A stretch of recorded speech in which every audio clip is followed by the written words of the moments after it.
Let's thin and pot up strawberries. This bed of June-bearing strawberries has become way too overcrowded. This will lead to unhealthy plants, but more importantly to me, they'll produce small fruit. I've learned if you keep your plants thin to 1 every 12 inches, they'll develop nice large strawberries.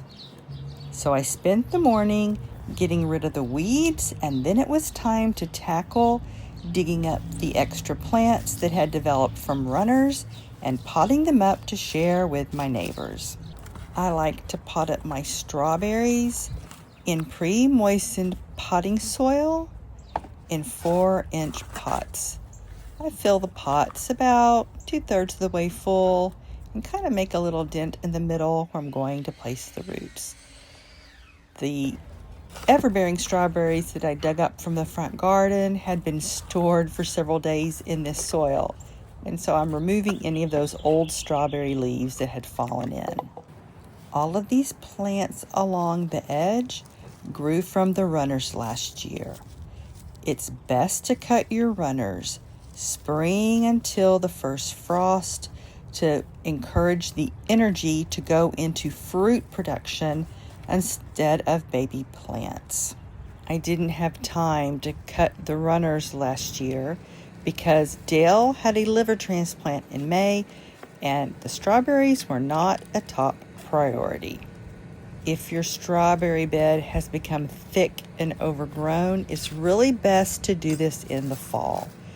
As I dig up the plants, I separate them. I look for the base of the crown and I tease apart the roots. I only want 1 strawberry plant per pot. These are baby first-year plants. Best practices when you plant these and they flower to remove the flowers. Yeah, it's easier said than done. That will give a better crop the second year. Your most prolific and best crops from your strawberry plants are years 2 and 3. June-bearing strawberries send out hundreds of runners in the summer. You can see in this 1-foot area how many strawberry plants I have already dug up. That's why I want to pot some of these up and give them away free to my neighbors. I'll set them out on the driveway with a sign and people can take what they want. If you're like me, as a gardener who loves to grow living things, it's very hard to get rid of, throw away, or compost healthy plants. Top those roots with some moist potting soil, but don't plant the strawberries too deep. Now it looks like I'm burying the crowns, the base of the plant, but this soil is going to settle quite a bit when I water it in. The crown is going to be the very base of the plant where the roots start to grow out. If you're new to strawberries, examine the base of the plant. You'll see it's thick there and there's already some new leaves and little flower buds growing from that area. That's what you want to make sure stays above the ground or stays above the soil in this pot. But you don't want any of the roots to stick up and be exposed. They'll shrivel up and die. As long as the strawberries have a good amount of roots, I found they're pretty hardy, they're pretty forgiving, they're a tough little plant, and they like to survive. Strawberries grow back every year, but they don't yield indefinitely. The lifespan of a yielding strawberry plant is only about 4 years. So every 4 years, be prepared to plant new strawberries. On that 4th year, I will let some runners grow, and I'll take a 4-inch pot of moist potting soil like this. I'll set it on the ground next to the mother plant, and I'll pin that runner into the pot. I don't cut it away from mother until it's good and rooted in that pot, several weeks to a month. I have found when the runners go, if I snip them off, and then try to root them in the pot, most of them die. It's best to let them develop roots while they're feeding off of their mother. There's literally hundreds of extra strawberry plants in this bed, and I don't have the time or want to use up my potting soil to give them away to my neighbors.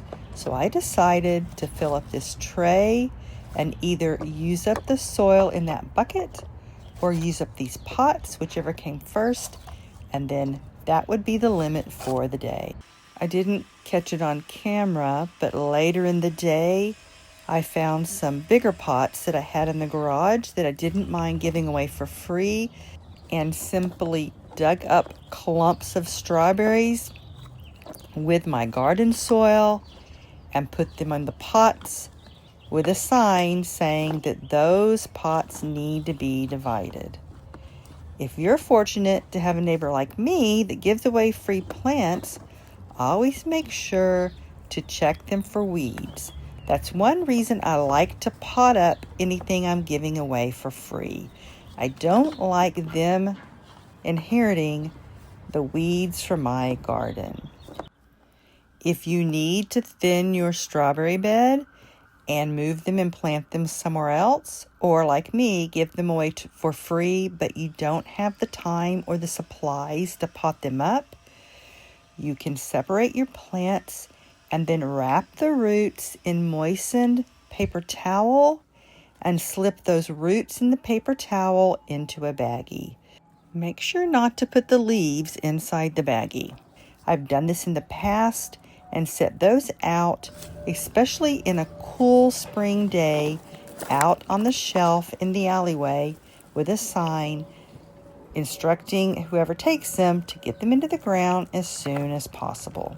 The ever-bearing strawberries that I planted in my previous video, when I dug those up from the front garden, I stored them in the same bucket of potting soil without the lid in the garage for 6 days.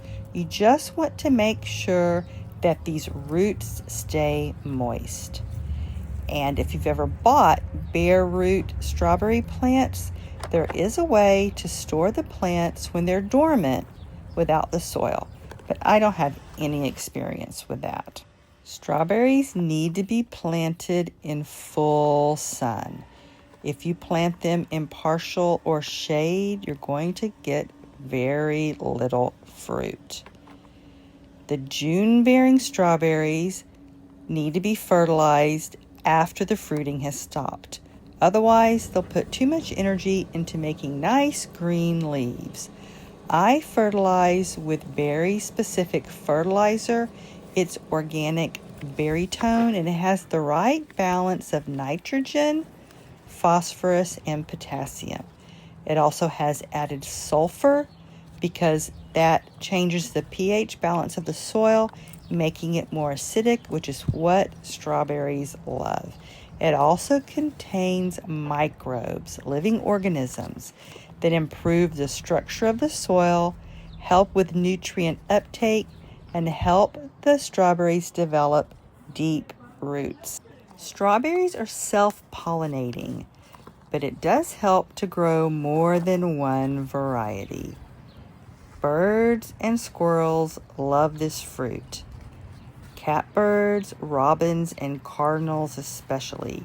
And I've learned on very dry, drought years, squirrels use these as a water supply.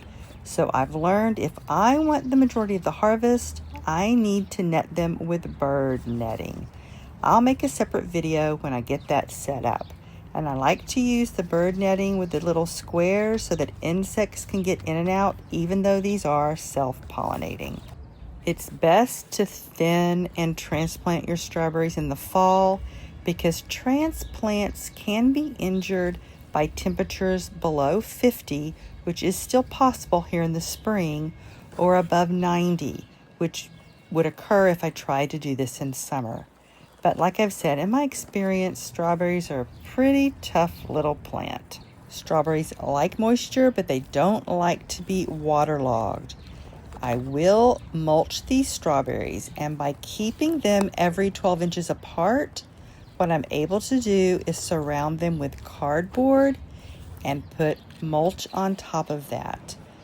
I'll use wood mulch this year, but a lot of people use straw. That's why they have the name strawberries. You can also use hay or fall leaves. I will also apply organic slug bait because slugs love strawberries too. Even when they're netted from the birds, the damage you find is going to be from slugs. After you pot up your strawberries, you want to water them well and check them every day to make sure they haven't dried out. I'm going to set them out on the driveway this weekend, but until then, I need to protect them from the squirrels. They'll come in and dig them up. I also need to put down some slug bait because even in these pots, slug will find their way in. Some years I like to wait about 2 weeks before I set the plants out because that's about how long it takes for these roots to grow and become secure in these pots. But this year, I'm going to set them out right away. If you want to move your strawberries or plant new strawberries in containers, you want one plant in a 12-inch containers. The roots only spread about 10 inches. In a 5-gallon container, you can put 2 or 3 plants. I don't grow strawberries in containers because they dry out more quickly. I do have a green stalk stacking planter that these would be perfect for, but you would have to water them every day in the heat of the summer. City water is expensive, and that's why I have 3 rain barrels, but you'll be surprised how quickly you can go through that water. Hope you found some of this info helpful, and check back for strawberry growing updates.